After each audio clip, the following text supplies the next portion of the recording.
Hi, everyone. Welcome. My name is Alexa Jett, and I'm with Amgen, and we are so thrilled to have you here tonight.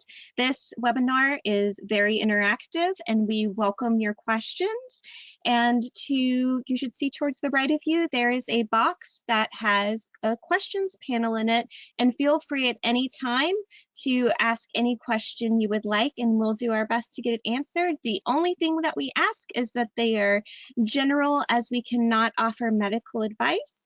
And another thing to note is this webinar, we would love to have your feedback. So we'll be offering a couple of polls, and I invite you to participate, and so we can all gauge your feedback. And I would like to hand it over to our wonderful founder, Rick Davis. Good evening, everybody. It is truly an honor for me tonight to introduce this webinar. And before I do that, just a very few quick words about Amgen. Most of you know us. If you don't, we provide advocacy, navigation, and support for a whole number of different conditions. I think we have 11 different conditions right now and diseases, some cancer, some not cancer, but our mother lode has always been prostate cancer. And going back into the depths of that prostate cancer history, including my own, I had the very, very distinct pleasure to navigate patients that were being treated by Dr. Larry Fong. So Larry and I go back, I think, 10 or 11 years. And the second patient, I think, that I worked with Larry was a gentleman who I really would like to dedicate this webinar to. His name was Jerry Carnelia. He became a super dear friend of mine. He was a fantastic artist. He was an artisan carpenter, and he was also an actor. And he was just a pleasure to know.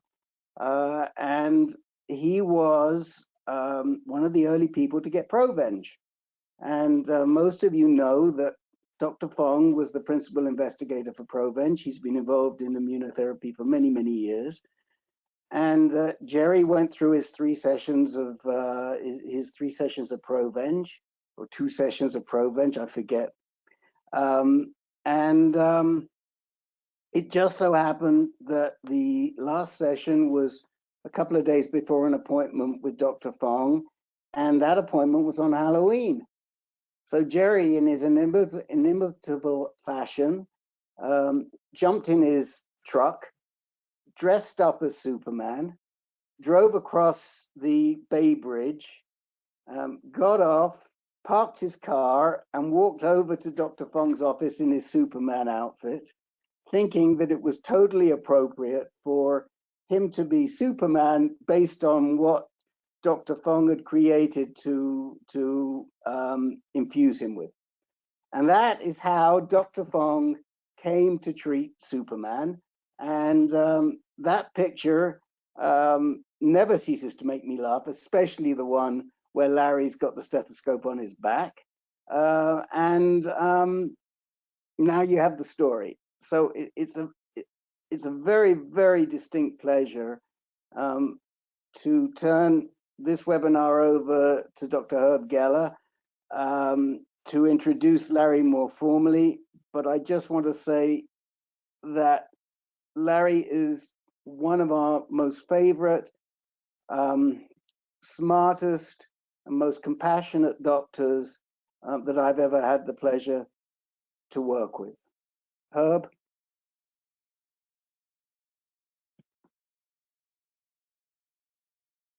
So it's really my pleasure. I mean, Rick has already talked to some of the wonderful personal aspects of Dr. Fong. I can talk about his professional achievements, which are substantial.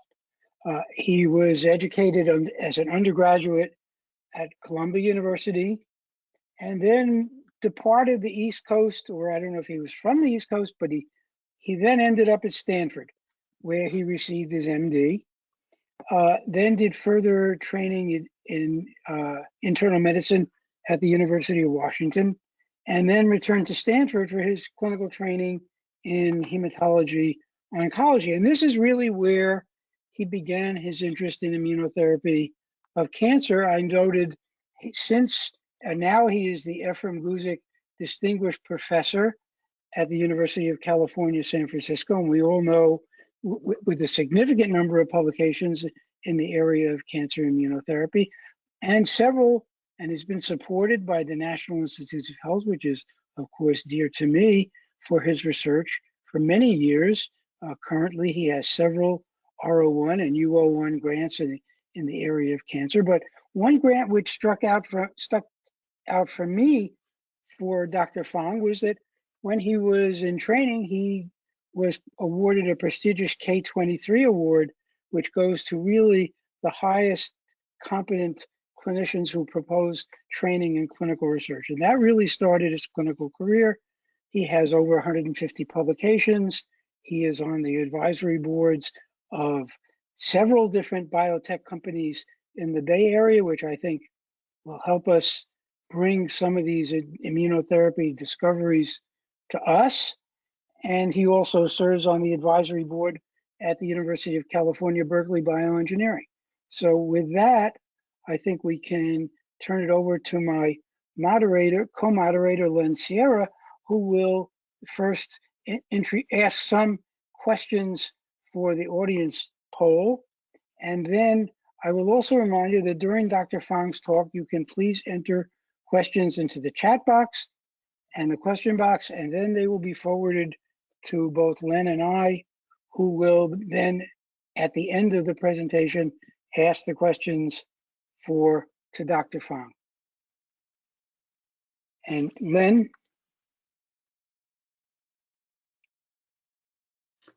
Thank you, Herb. Well, if I understand how this is working, there we go. There's your first poll question for the attendees. How would you rate your knowledge of immunotherapy for prostate cancer prior to this webinar? Please select 1. We'll give you a few seconds to answer that.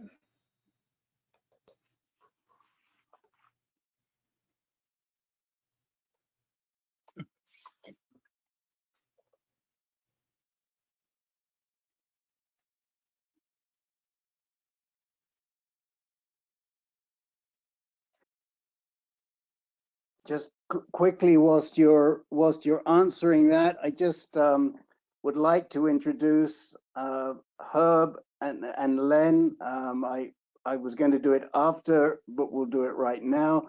Herb Geller, Dr. Herb Geller runs a lab at the National Institute of Health, where he is a senior. We're having problems with your audio, Rick. Can you hear me now? I think Yes. Len, I think it's okay here. Oh, it's Yeah, maybe I it's think it my might end. be. Okay, I'm sorry. We're good. I'd like to introduce Dr. Herb Geller, who's a senior investigator and leads a lab on brain and spinal injuries at NIH, and Len Sierra, who is a retired research pharmacologist and worked for many years with BI Boehringer Ingelheim. Thank you. And here's the results of our poll. Go ahead, Len. Okay, so 62%, which is about 5/8, have very low level of understanding. 31% have a moderate level of understanding, and 7 have a fairly high level of understanding. So we hope you can all benefit from Dr. Fong's lecture, and I imagine certainly those with very low level will learn quite a bit.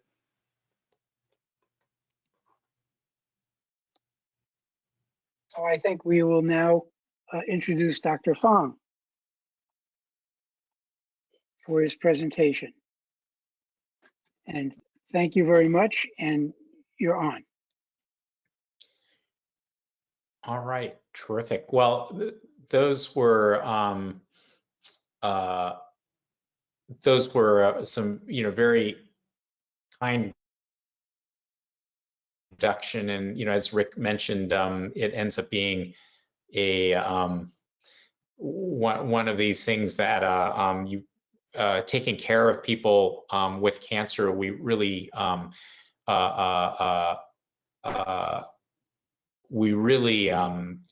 develop deep relationships with folks. And the patient that Rick mentioned, Jerry, was really a force of nature. And I think, this, unfortunately, he ultimately succumbed to prostate cancer, and taking care of Jerry, as well as many men with prostate cancer, is really what motivates us in terms of really trying to improve outcomes with prostate cancer.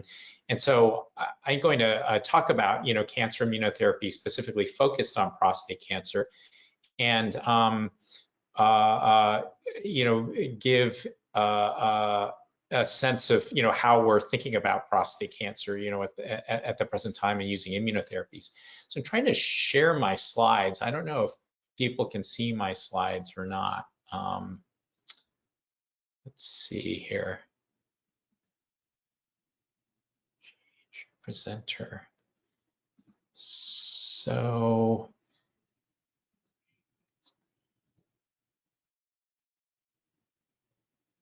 Dr. Fong, yes, there you go, right there.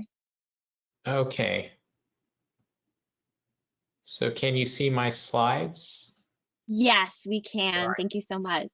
All right. Yeah, all these web platforms are always a little bit different.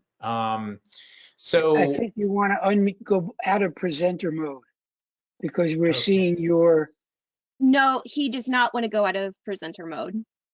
in PowerPoint. There you go. can you see my whole slide, my whole No. screen, or a partial screen? We see the presenter window.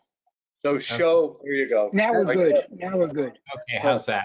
All right, I've figured it out one way or another. All right, apologize for these technical challenges here. So what I wanted to do first was actually talk a little bit about prostate cancer. I think, many of you are very familiar with prostate cancer, but just so that we're all grounded before we start talking about immunotherapy, prostate cancer typically presents as localized prostate cancer. And that, typically is treated with radiation therapy or surgery, which is called radical prostatectomy. That's what the RP talks is an abbreviation for. What often happens is, following definitive treatment for localized prostate cancer, unfortunately, the prostate cancer can recur. And when this happens, oftentimes the first sign of the prostate cancer coming back is with a measurable PSA on a blood test. This is what's called a biochemical relapse. And so in this case, sometimes we'll use radiation therapy or salvage surgery or giving hormonal therapy. Unfortunately, prostate cancer can progress from this stage, or it can sometimes actually even present with metastatic disease. And so we think about this as metastatic disease that we might want to treat with, for instance, hormonal therapy. And what can happen is that this cancer can then progress so that the hormonal therapy no longer works on prostate cancer. And so this is when we call it castration-resistant disease. And as we think about the treatments in each of these phases of prostate cancer, it changes a little bit. There's some commonality where hormonal therapy, or what's abbreviated as ADT, for androgen deprivation therapy, is typically used throughout this whole continuum.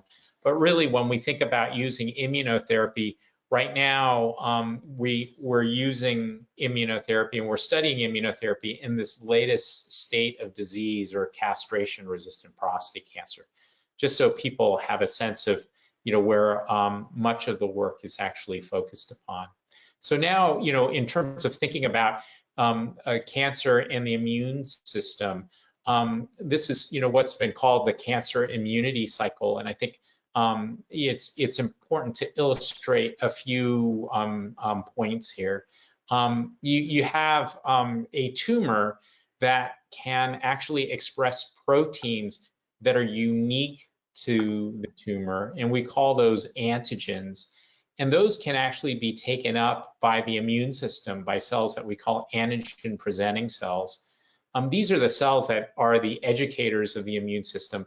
And you can imagine if you actually get a vaccine, like a COVID vaccine, you're actually relying on those antigen-presenting cells to teach the immune system to actually target the cancer. So these antigen-presenting cells go to the immune system where it resides, like for instance in the lymph nodes, where they interact with T cells. And T cells are sort of the cells we think about as doing the heavy lifting. They basically can circulate through the body, they can go out from the circulation into tissues, and they can actually recognize either cells that are infected, if these T cells are programmed to see viruses, or in our case, what we're interested in is these T cells recognizing and killing tumor cells. And the way they do that is through a recognition of a fragment of these proteins or these antigens that I talk about. And so individual T cells will recognize specific antigens, and what we're after is trying to get these T cells to recognize prostate cancer so that they will kill the prostate cancer cells. And so that sort of completes this cancer immunity cycle. And as you might imagine, in order for this to actually work, you actually need all the different nodes on the cycle to be functional. But if you have a breakdown of any one of these, then this basically breaks down. And this is why we believe cancer develops in people. And we know that in individuals or in animal models where people have defective immune systems, they're actually at higher likelihood of developing cancer. And so we believe that this actually is functioning in a normal person. And unfortunately, if a person develops cancer, there's probably some breakdown in this cycle.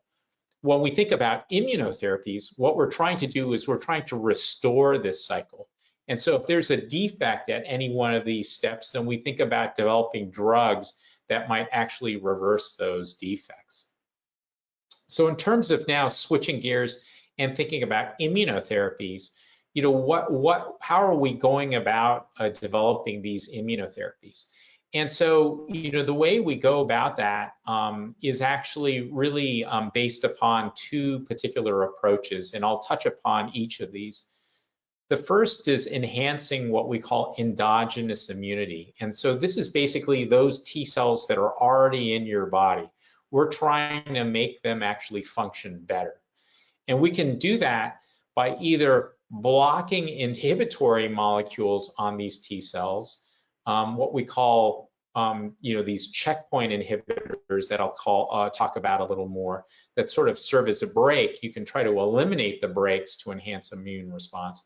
The alternative is you could actually try to stimulate the immune system, and we can do this with a few different ways, including vaccines and cytokines and some other ways of triggering immune responses. And so the prototypes for this type of approach are actually vaccines, as well as these immune checkpoint inhibitors. And the ones that are the most common are these anti-PD-1 antibodies, like pembrolizumab or nivolumab, that are used for many different cancers. And I'll talk a little bit more about those types of treatments. The other type of approach that we use for immunotherapy is actually redirecting the immune cells. And so this is a situation that has also been shown to be effective in patients. And what we can do is we can either re-engineer the cells to now hardwire them to recognize the tumors. And the prototype for this is what we call CAR T cells, or chimeric antigen receptor T cells. And in fact, we actually have a treatment for leukemia that relies on this type of approach, where we take cells out of a patient and we've actually re-engineered them, in this case to target a protein that's called CD19. This is present on B cells, and so we use this to target cancers that arise from B cells. And so this is just a graphic of a CAR receptor, and we'll talk a little bit more about this. But the other strategy to actually redirect T cells is by using drugs, bispecific antibodies. And in this case, we'll talk about this a little bit more too, where essentially you have a drug where one end binds the tumor cell, in this example, CD19, the other end binds T cells, which is what the anti-CD3 portion of the drug does. And so this basically sticks a T cell to a tumor cell. I kind of describe it as being kind of like Velcro, where you're bringing T cells to the tumor to kill it. And again, we'll talk about this in the context of prostate cancer. And as you might imagine, in the context of prostate cancer, rather than targeting something like CD19, we want to target a protein that's actually on the prostate cancer cell. So what I'm going to do is actually focus initially on this part, looking at enhancing endogenous immunity, first talking about vaccines and then talking about checkpoint inhibitors. And then the latter part of my talk, I'll talk about this other approach in terms of redirecting the immune effectors. So first, starting out with cancer vaccines. And in fact, as Rick mentioned, we actually have an FDA-approved vaccine for prostate cancer that's called Sipuleucel-T, or the trade name for this is actually Provenge. And what this is it's actually an autologous cellular immunotherapy, which means we actually take cells from a patient, and what we do is we send them to a company that basically feeds these immune cells with an antigen. And in this case, this is prostatic acid phosphatase, or PAP. This is a protein that's present in prostate tissues as well as prostate cancer. And so what happens is these antigen-presenting cells take up these antigens, and then we give those now stimulated cells that are loaded with this antigen back into the same patient. And within the patient, these immune cells basically stimulate T cells, and these T cells then can actually home to the sites of cancer to basically target the cancer. And so this type of a treatment is given with 3 treatments, as Rick described, and that's considered a full treatment with Sipuleucel-T. So not unlike how you might think about, for instance, with a COVID vaccine, you might get a couple of doses of a COVID vaccine. With Sipuleucel-T, you get 3 doses of this vaccination that, again, is using a patient's own cells to treat that individual. And so, what was found with this treatment, actually in a few different randomized clinical trials, was that it actually improved survival in men with castration-resistant prostate cancer. So that end-stage prostate cancer that we talked about at the very beginning. And the challenge with this treatment is, even though it leads to improved overall survival, or OS here, it actually does that without actually changing PSA. And so what happens is, when people receive Provenge, the PSA typically, this blood test that we use to follow the activity of the prostate cancer, does not actually go down, but the patients do go on to live longer. The challenge here is that if you look at the margin of benefit, it's about 4 months in terms of median overall survival. Now, the challenge here is that, this difference, if you think about 4 months, is that actually meaningful or not? I think the way we interpret these results is that there's actually a small proportion of patients who really benefit from this treatment. But because it's a small proportion, when you look over a large group of men, it comes out to this magnitude of benefit. But I should point out, if you look at other treatments that we have in this same disease setting, like with chemotherapy or even with the newer hormonal therapies, the magnitude of benefit when we use those drugs in this same disease setting, castration-resistant disease, actually is about a similar magnitude.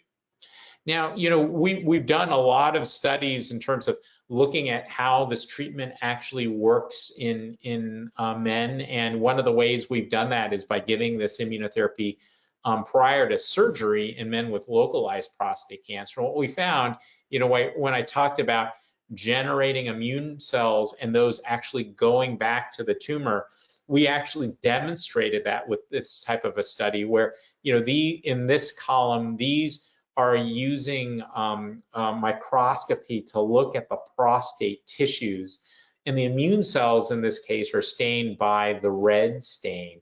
And in your left column, these are men who've actually received Sipulous LT, just looking in their prostate tissues, compared with men who didn't receive any treatment. And what we found was that you do recruit a lot of T cells to the cancer. And so we basically demonstrated this was actually indeed happening in people. And we could actually use different techniques to show that it induces an immune response, what we call Th1 immunity, that I won't get into. And it actually recruits new T cells into the tissues. And we showed that using T cell receptor sequencing, another type of approach that I won't get into. But the main point is we can see new T cells that are being induced by the vaccine.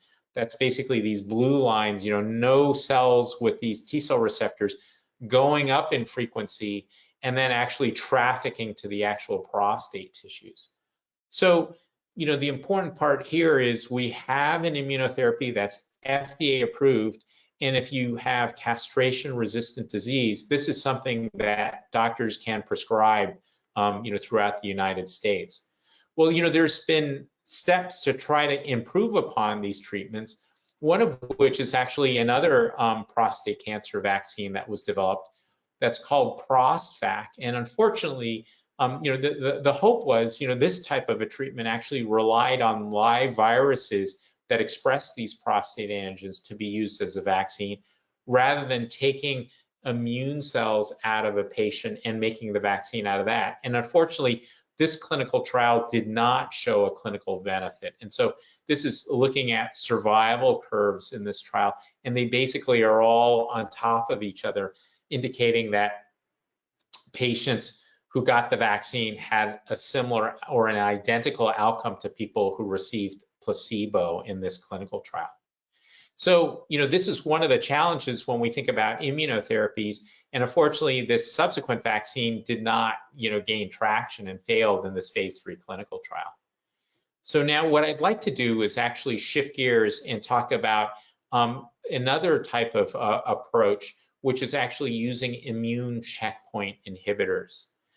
And so in this case, what I'd like to just introduce to you is how the immune system basically functions in the form of checks and balances. And so in this case, this is just a schematic where we have an antigen presenting cell on the left side and a T cell on the right side. And what happens is that in that interaction between an antigen presenting cell and a T cell, you actually have a range of interactions with different molecules. First of all, you have to have specific recognition. And so this is where an antigen presenting cell is going to present that target protein on its surface. And this is where a T cell, if it actually can recognize that, can actually then become activated. But the important part is, in addition to recognizing something like on an antigen presenting cell or on a tumor cell, the T cells basically are integrating a lot of other signals to determine whether or not it should actually function and expand and become activated, or whether it should actually be turned off. And the way that happens is through these immunologic checkpoints. And so if there are stimulatory molecules, each one of these just represents a different interaction between a T cell and an antigen presenting cell. And you can see that some of these dots here are green, which means that they're stimulatory, but there are also other dots here that are red that are inhibitory. And when we think about these interactions that are inhibitory, we have these prototypical molecules like PD-1 and CTLA-4, where if the T cell basically recognizes antigen and gets triggered by these inhibitory molecules, it basically puts the brakes on the immune system. And so by using an antibody that blocks this interaction, you can basically remove the brakes and really drive the immune system to become stimulated. And so we know that blocking anti-PD-1 has actually been a huge success. Blocking CTLA-4 is also clinically active, and I'll talk about that a little more, but it actually works better when it's in combination with anti-PD-1. But we now have studied drugs that target many of these other pathways, and they've actually been met with either limited activity or limited activity, in some cases, toxicity. And I think one of the challenges here is, why is that, and why has it been challenging to get some of these other interactions to actually work? And so we'll talk a little bit more about that. But first, what I wanted to do was focus on antibodies that block CTLA-4 and then antibodies that block PD-1 in the context of prostate cancer. And so first, to focus on anti-CTLA-4 antibodies, we actually study this in the context of castration-resistant prostate cancer. That's what this CRPC stands for. And what we do is we give these treatments to men, and then we can actually look for responses. And so in this case, this is what we call a waterfall plot. If we're looking at the PSAs, looking at what they are after treatment versus post-treatment versus pre-treatment, if the PSAs go up, which means the treatment's not working, that means these bars basically go up. But if the bars go down, that means you give the treatment, you actually can see the PSAs go down. And importantly, what we saw was in about 10% of men, if you give these anti-CTLA-4 antibodies, you can see that their PSAs can actually go down. In some places, they can actually have complete responses. On one hand, that's a good thing, but on the other hand, it's only happening in about 10% of men. And this type of a treatment has actually gone on to be studied also in phase 3 clinical trials. And unfortunately, in both of the phase 3 clinical trials that anti-CTLA-4 antibodies were studied, they were found to be negative clinical trials, in that if you looked at the median overall survival, so this is where half of men are surviving, you can see that they're actually about the same in both of these clinical trials. But one of the things that was shown in this first trial that I'm highlighting, the red curve, is when you give these anti-CTLA-4 antibodies, initially, the patients who got anti-CTLA-4 antibodies actually did a little worse, but over time, they actually did better. And what this highlights is, again, there's probably somewhere on the order of about 5% of men who significantly benefit from this treatment. And, I still have patients from these initial trials who are alive with prostate cancer who haven't had to escalate on their treatment. This is a bit unheard of, but with regards to prostate cancer. But the challenge here is that it ends up being a very small proportion of men, somewhere on the order of 5%. And so this is why we can't really demonstrate this benefit when we look at these large, clinical trials. If we now turn to blocking that other pathway that I highlighted, the PD-1 inhibitory receptor, and this is actually using antibodies that block PD-1 or PD-L1. If we do this in men with castration-resistant disease, you can see that, again, a proportion of men actually respond to this treatment, somewhere on the order of 5 to 10% of men. But then when we've actually gone on to look at in randomized clinical trials, we unfortunately don't see any advantage in men who actually received enzalutamide and atezolizumab, an anti-PD-L1 antibody, compared to men who received enzalutamide alone. And so unfortunately, this represents another phase 3 clinical trial that failed to show benefit for in prostate cancer. Now, what if you actually put the two of those treatments together? And in fact, that's what we do in the context of melanoma or in the context of kidney cancer. And in fact, there was a clinical trial that did this in metastatic castration-resistant prostate cancer. And what this found was that you could actually see responses in patients. And the challenge was, again, that rate of response was relatively low. And so if you looked at PSA responses or objective responses, they again were in that 5 to 10% range, and so still fairly low. Now in this clinical trial, they actually found that there were patients that had some molecular characteristics in their cancers that actually might have made them respond better to treatment. In this case, this is what's called tumor mutational burden. And those patients who had a higher level of this might have done better. And the important part here is this might be a way to better select patients for whom we give these immunotherapies in the future.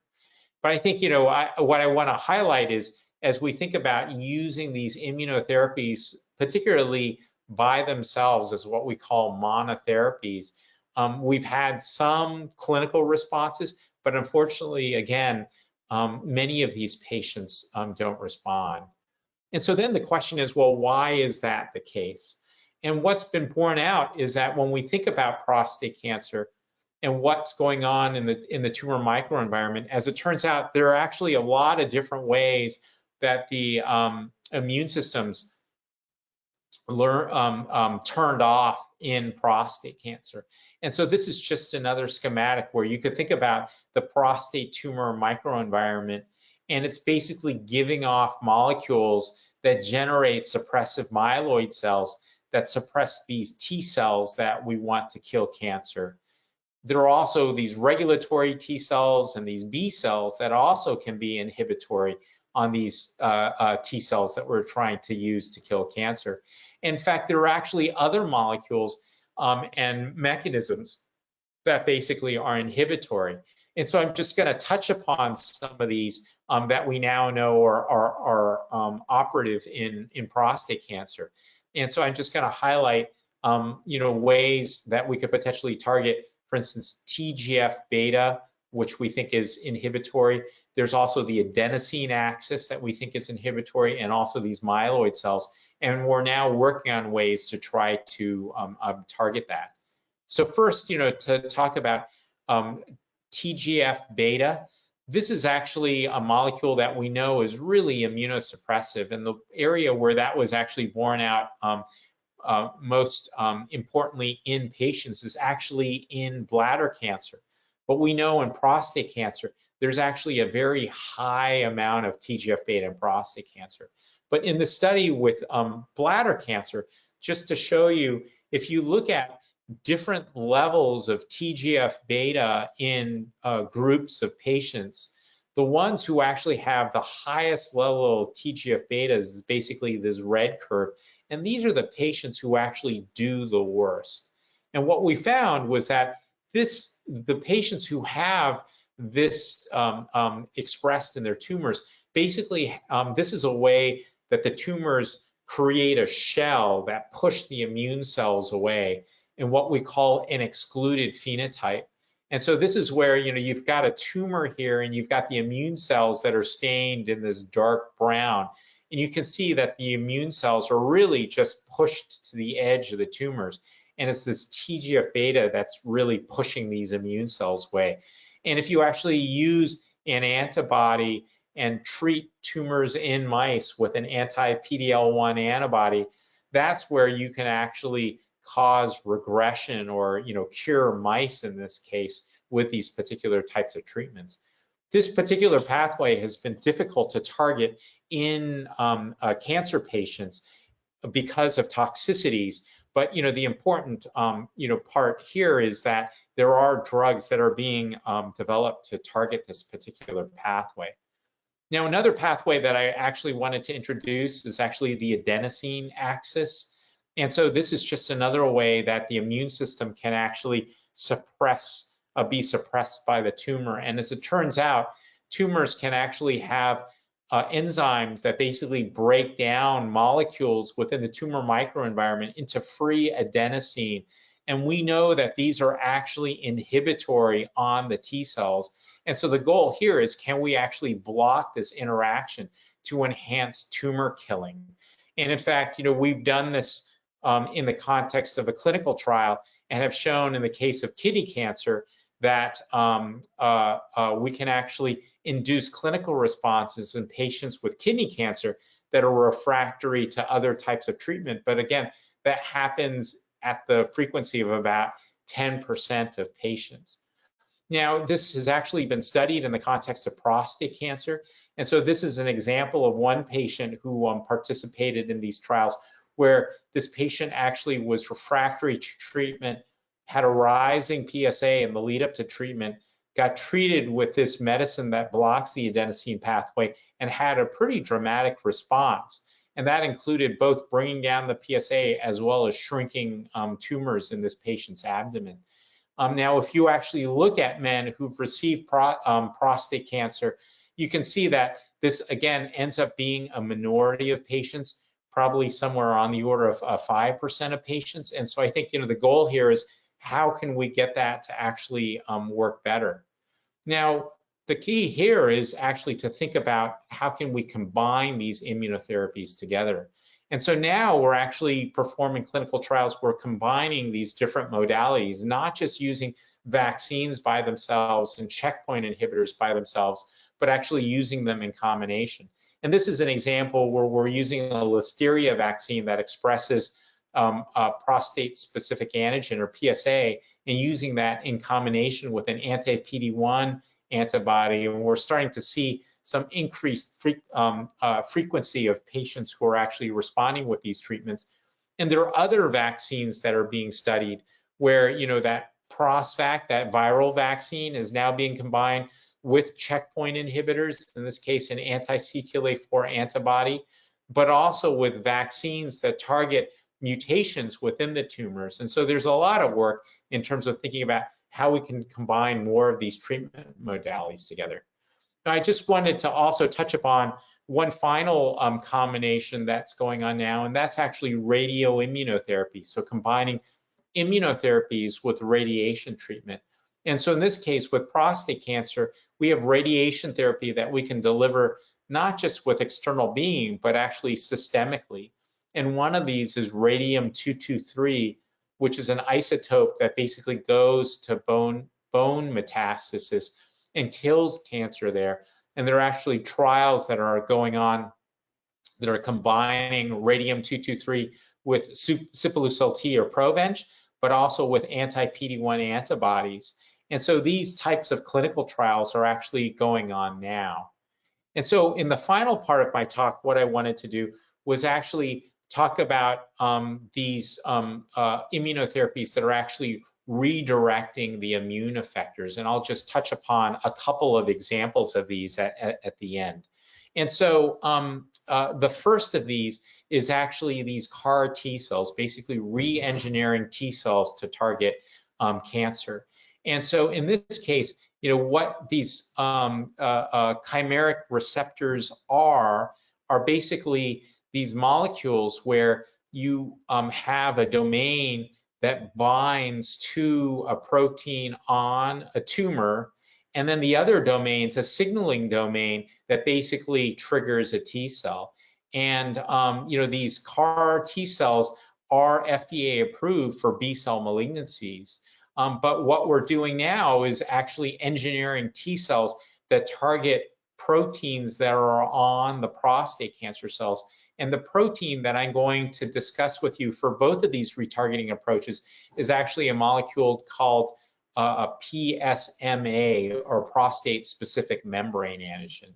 And so first, to talk about a bispecific and then a CAR T cell, we'll talk about two approaches that are showing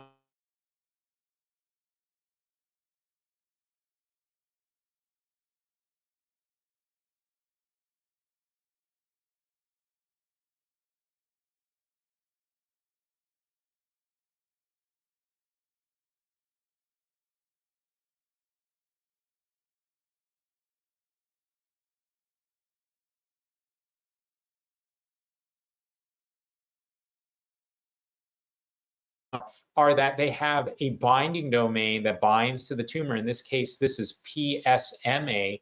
And so this would bind to the tumors. And then it has another binding domain, which is CD3 that binds the T cells. And so as I described earlier, this basically sticks to the T cells to the tumors. And in doing so, the goal is to basically trigger these T cells to kill the tumor cells. And we again know that this type of an approach works with another approach using blinatumomab, which is actually targeting that CD19 that I talked about. But in this case, this is actually a new drug that Amgen in this case is actually developing called AMG 160. And you basically give this medicine intravenously, and it basically triggers these T cells. And what they presented was, if you actually look at men with castration-resistant disease, in this case, they're describing about a third of the men treated with this medication actually can see declines in their PSAs. And in fact, they can actually visualize activity of the prostate cancer, not just with PSA, but using these PSMA PET scans. And so in this case, you can see the cancer lighting up in red. And after treatment, about 12 weeks later, there's actually a lot fewer areas that are red, suggesting that the immune cells actually going there and killing tumors. And so this is actually an exciting result, and we're looking for updates to these clinical trials that we should be seeing this year over the next few months or so. The final treatment approach that I wanted to introduce was actually with these CAR T cells, and this is a study that's actually being done at the University of Pennsylvania and was presented last year by Narayan et al. And what they're doing is they've engineered in a patient's T cells these receptors that can see PSMA. And what they also did was they actually engineered in receptors that basically neutralize that TGFbeta that I talked about, that basically pushes the T cells away. And they basically are infusing these cells into men with castration-resistant prostate cancer. And what they've been doing is treating patients with increasing doses of these cells. And what they described last year was that they're starting to see some evidence of clinical activity, including at their highest dose level where they saw significant declines in the PSA. And these trials are going on. But I think one of the challenges with both of these most recent approaches that I've been describing to you, these are associated with significant toxicities where patients actually need to be brought into the hospital and observed and managed, because what we're doing is we're turning the immune system all the way on with these treatments. And these patients develop significant side effects that can run the range of fevers and chills to the blood pressure actually going down and the lungs not working as well as they should, not unlike people who have a significant infection. And so when that happens, we have to give medicines that basically rescue the patients from these particular side effects. And so we actually have clinical trials going on at UCSF on these types of approaches as well. And so with that, I just wanted to close and drive home a few conclusions. One is that prostate cancer can respond to immunotherapy, but the challenge with our current immunotherapies is that these lead to low rates of response. And unfortunately, for some of these immune checkpoint inhibitors, the phase 3 clinical trials in unselected patients, has not borne out. We do have an immunotherapy that is approved, but we're still working on other immunotherapies to try to get these approved for prostate cancer. Another aspect that I just want to highlight is that in those few patients, when I talk about 5 to 10% of patients, those responses can actually be quite durable. And again, I have men that I've treated, 5, actually some men 10 years ago with these immune checkpoint inhibitors who actually continue to respond to those treatments. But unfortunately, that just happens infrequently. And the important aspect here is that multiple immune resistance mechanisms are actually operative in prostate cancer. And this is why prostate cancer has been more difficult to treat with immunotherapies than some of our other cancers. Now, with regards to future directions, I think a key part is we really need to use combinations to address these multiple resistance mechanisms. It sort of stands to reason if you've got 5 things working to turn off the immune system, if you just target 1 of these or 2 of these, that's not going to be enough. And so that is where we're at now, where we have clinical trials where we're layering on more and more therapies in combination to really get at these issues. The other challenge that we face is, in terms of developing treatments in medicine, historically, they've been empiric. We have these 2 drugs, we just sort of put them together. What we really need to do with immunotherapy is really understand the biology and really think about how we can combine these treatments together that actually make sense. And that's where now we're studying men with prostate cancer and figuring out what is it that is turning off an immune response so that we can develop treatments to target those different mechanisms. And we may need to actually customize those approaches in patients. The other aspect that I want to highlight is actually patient selection. We now are learning about patients who actually might respond to immunotherapies better. And so in doing so, we might actually just focus on those specific patients. You might imagine if we could identify those initial 5 or 10% of patients straight out of the gate, we could actually direct these treatments to those individuals. And so that's another active area of investigation. And I think, the final part is these approaches that redirect these T cells, these BiTEs and these CAR T cells are actually showing early signs of clinical activity.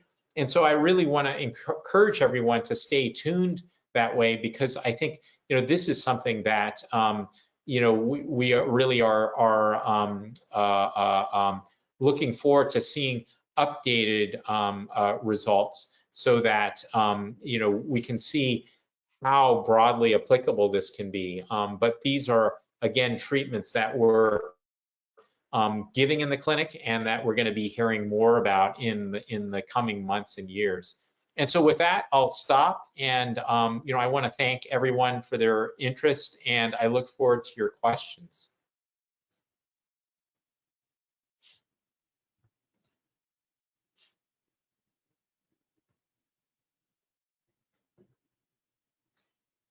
Dr. Fong, it's an excellent presentation. I think we have a poll question now for our audience. Or No, we're gonna go straight into questions, Herb. Okay, so I have one question to start. Sipuleucel T, you showed it, and you discussed it in the context of metastatic castration-resistant disease. But you also showed a slide showing that it increased the invasion of T cells even before prostatectomy. So is there any reason not to use it earlier? Yeah, no, that's a really great question. When we did that study, that was what we were trying to convince the company. So many of our therapies for cancer, we initially study them, unfortunately, in very late disease.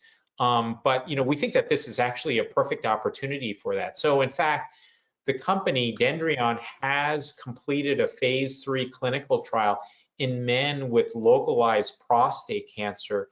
And in that type of setting, if you have relatively low grade disease, we do what's called watchful waiting, or you're observed over time. And so what happened in that clinical trial is men got randomized either to watchful waiting or receiving Provenge.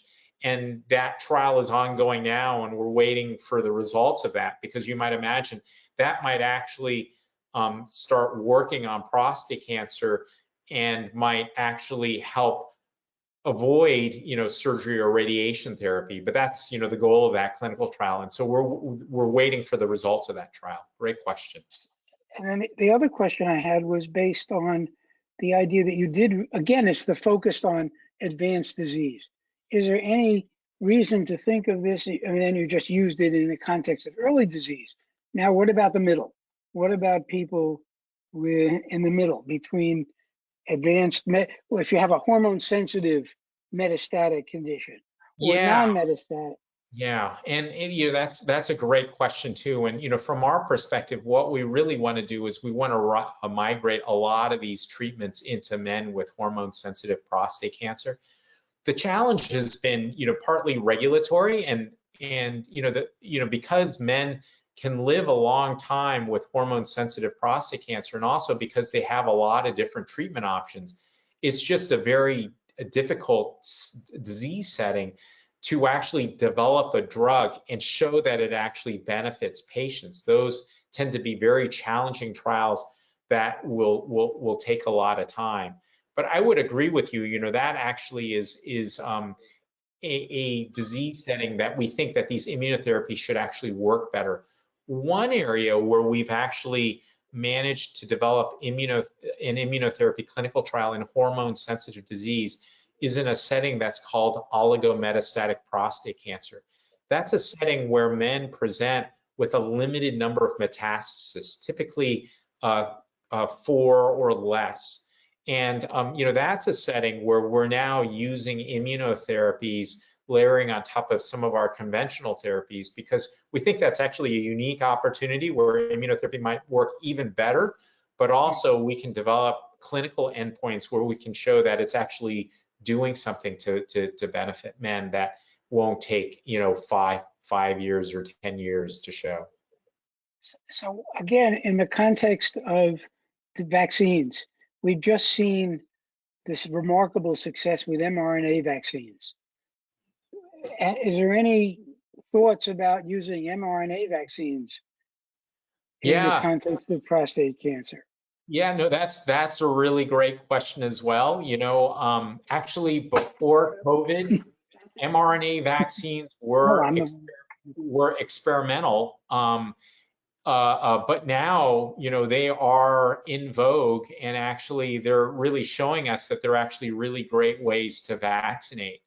We actually are opening a trial with BioNTech, which is one of the companies, you know, that has a COVID-19 vaccine with Pfizer, and they have a trial where the mRNAs are now encoding prostate antigens rather than COVID antigens. And so that's a trial that, you know, will probably be open at UCSF, you know, I want to say in about, you know, 3 to 6 months time or so. Wow. And so we're looking forward to that vaccine trial. Dr. Fong, I have a question. Is it feasible to be researching the intratumoral injection of these immune boosters so that there isn't so much systemic toxicity? Yeah, that's a really great question. And you know, I think you know, it really depends on what type of setting, you know, we're focusing on. For men with metastatic disease, you know, prostate cancer often metastasizes to bone, and that's a difficult site to inject into. We can do that, but it's not easy by any stretch of the imagination. I think, you know, this is where for men with, for instance, localized disease or have prostates that still are there and have cancer, that would be a situation where we can actually inject immunotherapies into. And actually, you know, the clinical trial that I mentioned to Herb about in oligometastatic prostate cancer, that's actually one of the components of what we're doing. We're giving men systemic treatment with an anti-PD-1 antibody, in that case pembrolizumab or Keytruda. But in some of the men, we're actually injecting, you know, what we call a TLR agonist. It's basically a way that bacteria trigger an immune response. But in this case, we're injecting that into the prostate to sort of make a person's own prostate cancer like a vaccine. And so I think that's another area of development that, you know, we and others are very much interested in. And I think it really gets to that. The heart of that is maybe you want to try to get that immunotherapy exactly where you want it to be. Thank you. I think we may have to let you go now, or can we get another question in?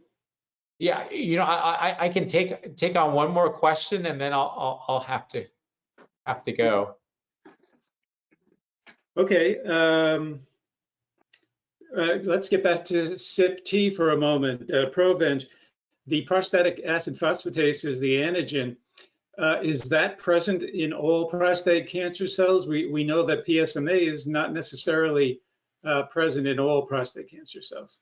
Yeah, PAP is actually expressed in most prostate cancer cells.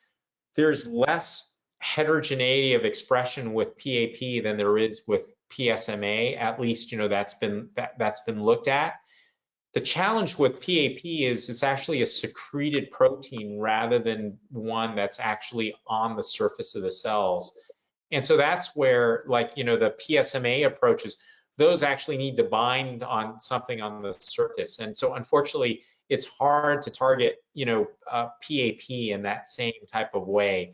And so that's why, we've been approaching it as a vaccine. But that's also a terrific question. And I think as we think about these immunotherapies, we really need to think about, that heterogeneity. If some cancer cells express the antigen, but others don't, you might not be able to get it all. But I think, one of the advantages with regards to the immune response is that, one of our hopes is that the immune system can actually adapt and pivot to target other types of antigens. And so that's what we're hoping, to rely on in terms of, using these immunotherapies. Thank you very much. Rick, what I to think say? we want to thank you very much for this great presentation. Larry, it's just so good to see you. I want to thank you very, very much from the bottom of all our hearts that you've taken the time in your really busy schedule to join us today. I'll be in touch with you. We want to get you one of our ANCAN t-shirts, sweatshirts. So I'll send you an email and you can choose what you'd like. I also want to ask the audience just to stay with us for a couple of minutes. We thought Dr. Fong would be with us a little bit longer, but his schedule is so busy. Thank you so much, and I hope I will see you before too long. All right, terrific. Well, thank you for your invitation to speak, and it's really to connect with everybody about this. And I think really this is an area that we're deeply passionate about, and we think we're making progress. And I thank everybody for their interest, and take care. Thank you. Speak to you soon. Goodbye. Okay, bye. Audience, if you just stay with us for a couple of very quick questions. We do apologize. We thought that Dr. Fong was going to be with us for an extra half an hour. He arrived at the very, very latest moment, actually right around 5 o'clock. And he said he had to leave at 6, and that's thrown us a little bit, and we're really sorry. We're going to have a couple of poll questions for you. I do, before we go to the poll questions, want to acknowledge our sponsors. Myovant, thank you so much for making this possible. And also our partners, our promotion partners, us too, Cancer ABCs, PCRI, PCI, and of course Zero. A little better. Let's go. Len, are you going to go through the poll questions? Sure. Okay, audience, hopefully you see the quick poll question. Do you feel you now have a better understanding of the role of immunotherapy as a treatment for cancer? Please select one. Yes, definitely. Yes, a little better. No, I'm still confused. And we'll give you a few seconds to answer that, and we'll come up with results. Yeah. We had some great questions, some more great questions lined up, your questions, and just got thrown for a loop, I'm afraid, and we're so sorry. Many of you have been in our webinars before. They're not quite as discombobulated. come back, and we promise they won't be, unless of course the doc throws us at the last moment. But I guess that's what happens when you get these world-class docs to present. Do we have a result?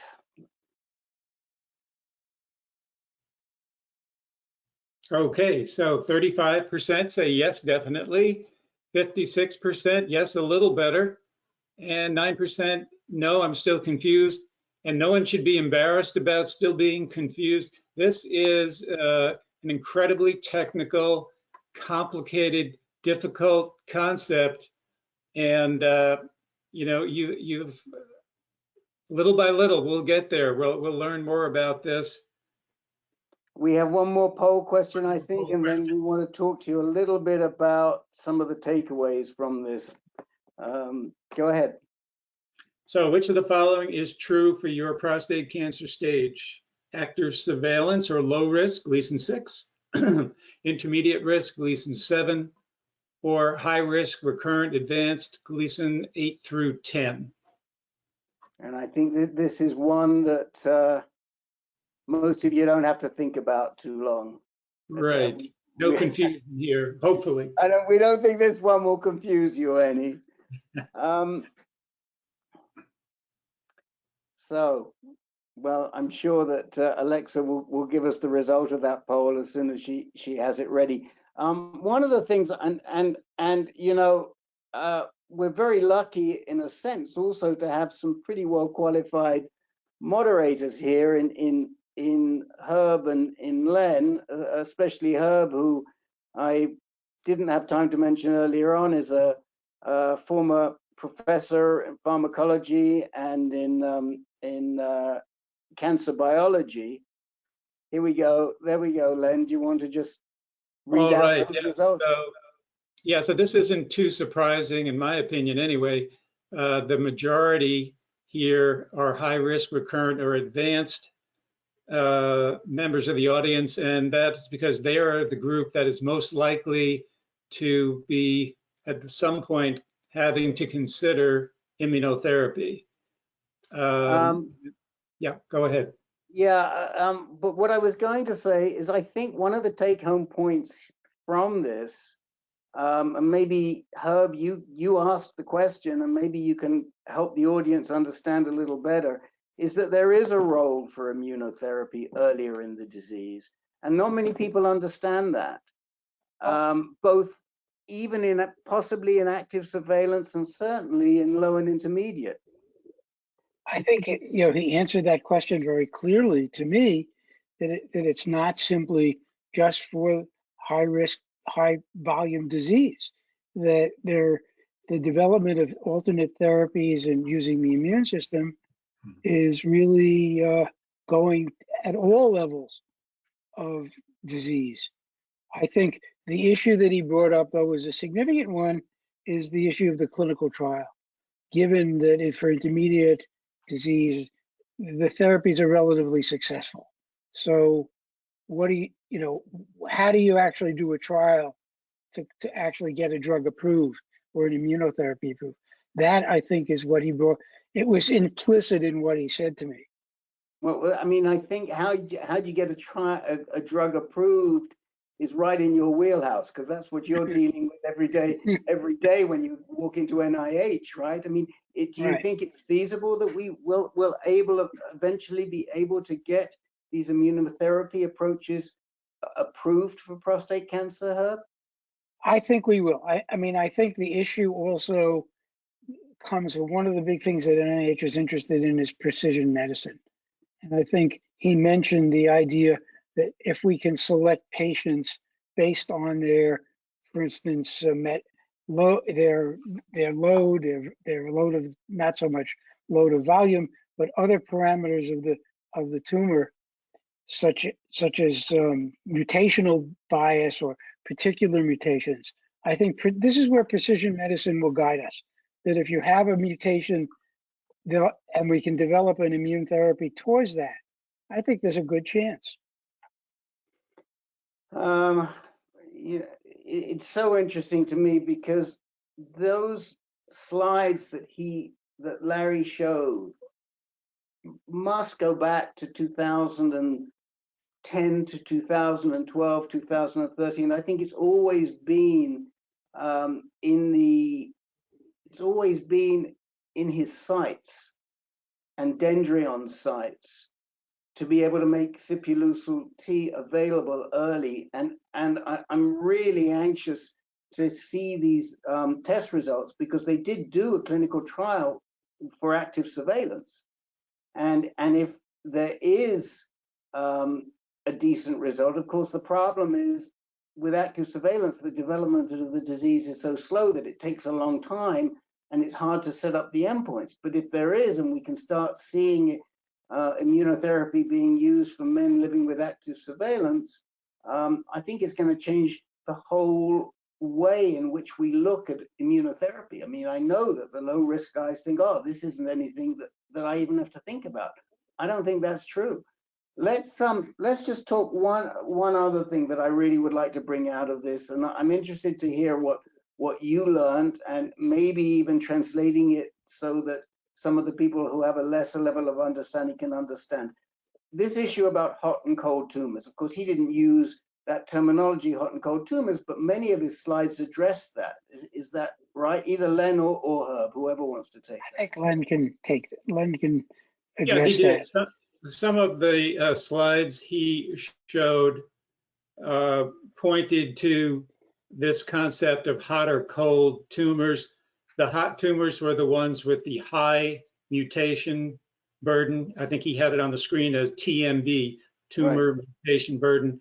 So the higher the tumor mutation burden, the better the prognosis for effective immunotherapy. And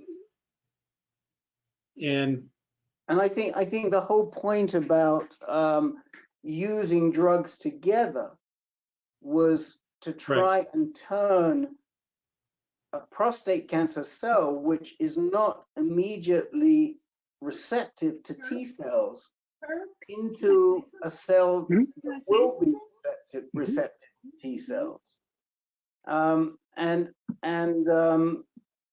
That's what we mean when we say turning a cold tumor into a hot tumor.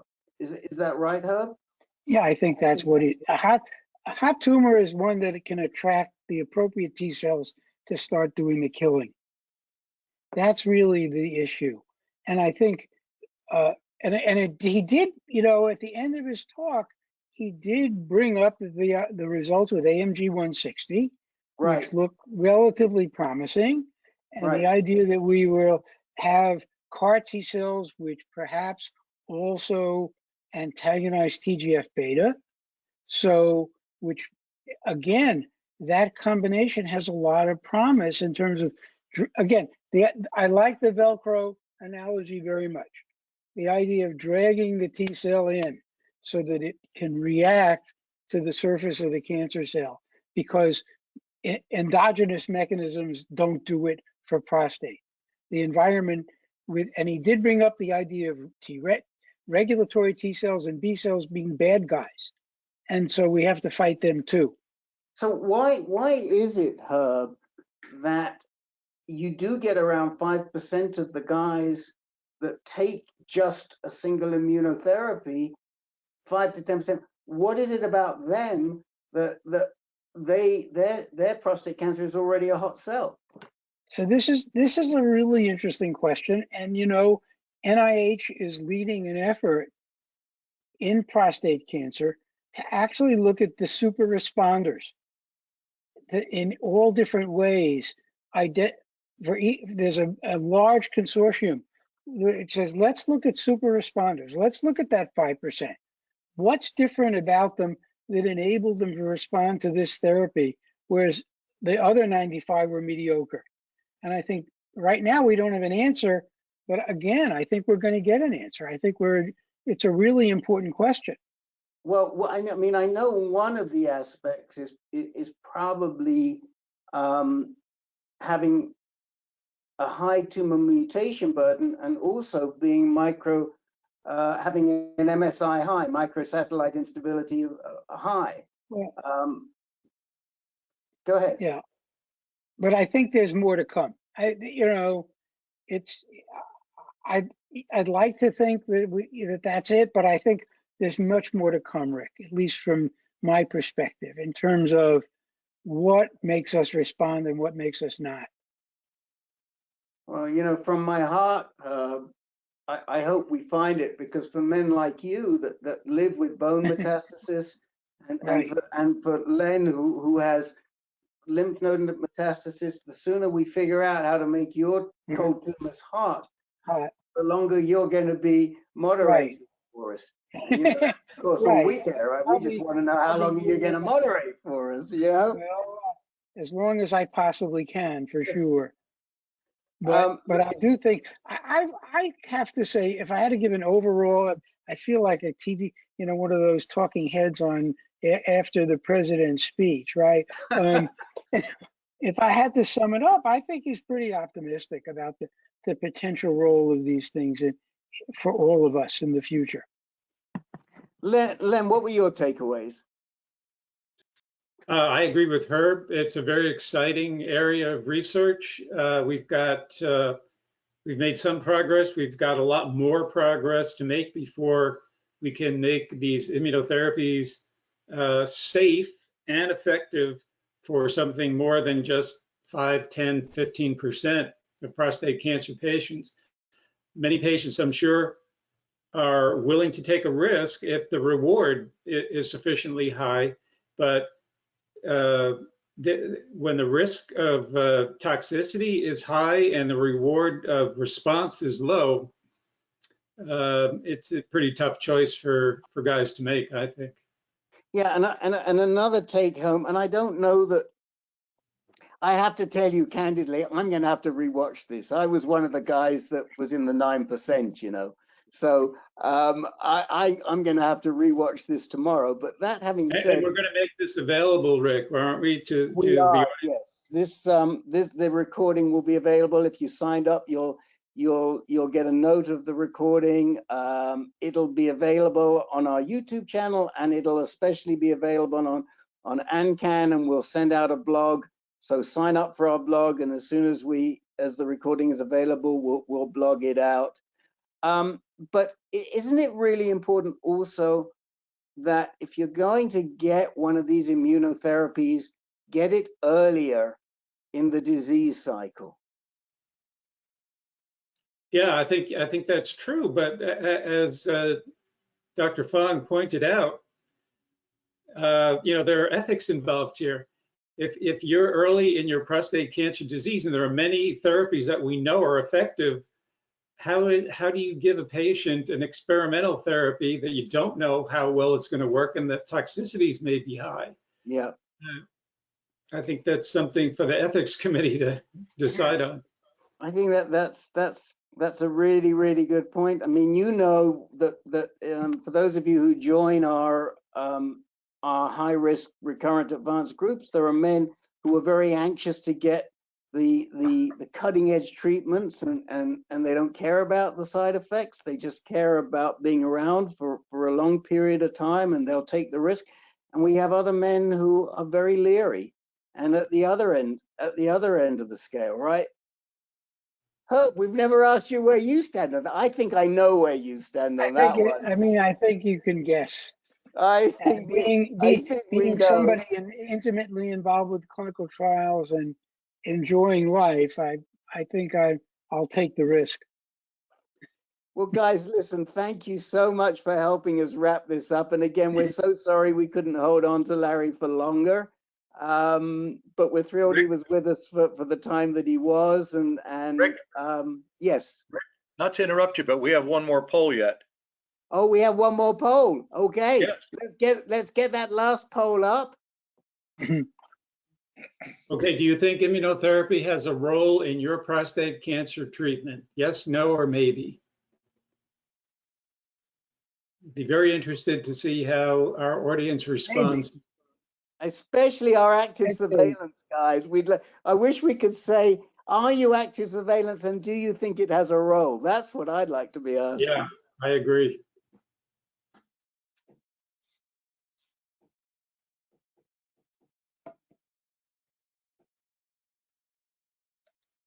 Okay. And we're gonna bring in let's get our board president, chair, Peter Kafka on to wish you all a good night. And let's as soon as we see the results of this poll. Well, only 13% thought no. So I We had think something that's, like 22% active surveillance guys, so obviously some of them are interested.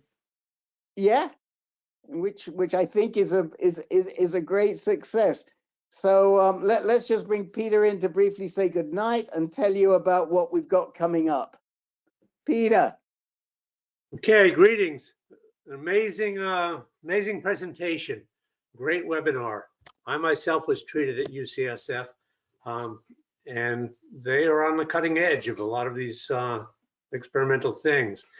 It always surprises me that most of the doctors probably are not ones that you have appointments with, but they're behind the scenes working in labs, uncovering secrets and experiments that are the future, not only of prostate cancer, but all cancers and other illnesses as well. So as Rick mentioned, ANCAN, our three legs are advocacy, navigation, and support. But I think after tonight, I would add education. And our mission is to get men and women to the point where they can be their own best advocate. And that means understanding your own disease and understanding what the cutting edge treatments are and where to go to find these. So we'd invite you to sign up for any of our support groups or upcoming webinars. We've got some exciting things coming up. You can find this at ancan.org. That's our website, ancan.org. And we've got exciting webinars coming up on interactive surveillance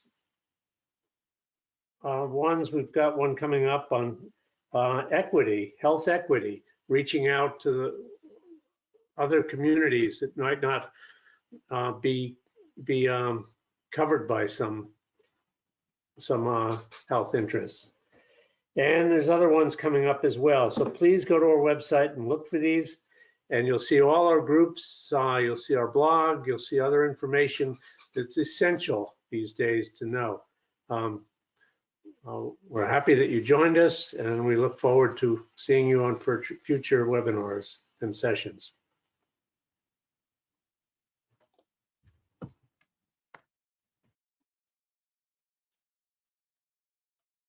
Rick, you're muted.